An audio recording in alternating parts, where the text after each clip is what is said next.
Bonjour, c'est Anne. Aujourd'hui, je voudrais vous faire une petite recommandation de lecture de deux livres que je considère comme absolument cruciaux pour les gens qui veulent réussir leur petite entreprise, en particulier quand on vient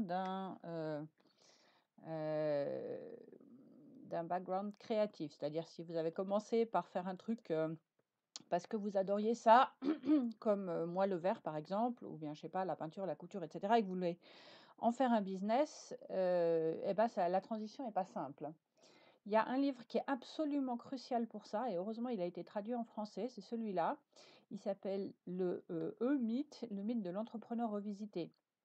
Alors c'était écrit par un Américain, c'est vraiment, extrêmement, important pour justement tous les gens qui sont des créateurs et qui veulent transformer ça en une entreprise qui leur rapporte de l'argent, en fait. Parce que ça explique tous les enjeux, tous les obstacles auxquels vous allez vous heurter. Non pas les obstacles externes, mais les obstacles internes, c'est-à-dire votre façon de fonctionner et pourquoi votre façon de fonctionner en tant que créateur est un problème pour créer une entreprise, d'accord? Donc le E ici, il n'a rien à voir avec le E de, je sais pas, de Internet, etc. C'est E de entrepreneur, d'accord? Et vraiment, je ne peux que vous recommander la lecture de ce livre, la lecture attentive. Vous allez forcément vous reconnaître là-dedans. Franchement, c'est absolument crucial. Alors évidemment, c'est écrit par un Américain, donc c'est un peu écrit à l'américaine, mais du coup, c'est assez facile à lire, c'est-à-dire que il prend beaucoup d'exemples. Et donc du coup, voilà, les exemples font que ça, c'est quelque chose que vous pouvez comprendre assez facilement. Mais vraiment, peux que vous le recommander 10 000 fois parce que c'est vraiment un livre qui est crucial pour ce qu'on veut faire là. Le deuxième, malheureusement, il n'a pas été traduit en français. Il est là. En tout cas, j'ai pas trouvé la traduction française et ça s'appelle Profit First. Et en fait, ça vous explique quels sont les enjeux de la comptabilité pour une petite entreprise. Pourquoi est-ce qu'une comptabilité standard, c'est pas forcément la meilleure idée pour vous? Il n'est pas très difficile à lire, franchement. C'est pas un bouquin hyper technique. Si vous parlez un petit peu anglais, vous devriez vous en sortir. Si vous n'arrivez pas bien à comprendre de quoi il parle, vous pouvez toujours venir dans mon groupe Facebook et puis je peux vous aider avec les traductions. Mais c'est vraiment quelque chose auquel je vous encourage à réfléchir parce que c'est vraiment important la manière dont il voit la chose. C'est-à-dire, en fait, ce qu'il dit, c'est que il faut mettre en place un système où vous mettez de l'argent de côté dès le départ, en fait, même si c'est très très peu, même si c'est pas beaucoup. D'accord? Et alors, je vous laisse lire le livre.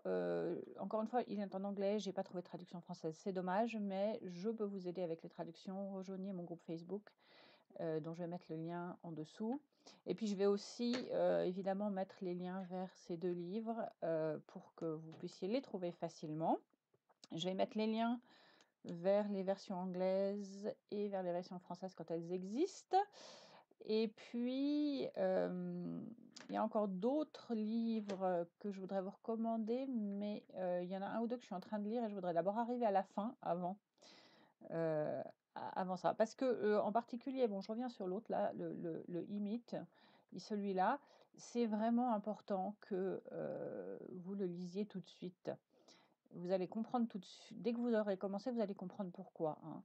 Mais ça explique vraiment pourquoi les gens qui viennent qui transforment en fait finalement une passion en métier ont du mal à gagner de l'argent. Et ça peut vous aider vraiment assez rapidement comment dire, à vaincre ces problèmes-là. Ou en tout cas à comprendre où sont les enjeux et à comprendre sur quoi il faut que vous travaillez pour y arriver.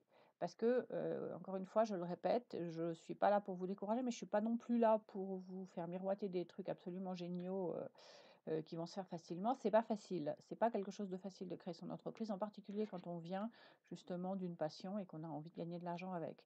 Déjà, quand on transforme une passion en métier, ça devient un métier, c'est plus une passion. Enfin, c'est toujours une passion, mais croyez-moi, le fait de devoir le faire tous les jours et d'avoir comment dire, un impératif de rentabilité, ça peut très très vite changer la donne en ce qui concerne le plaisir que vous avez à réaliser cette activité-là.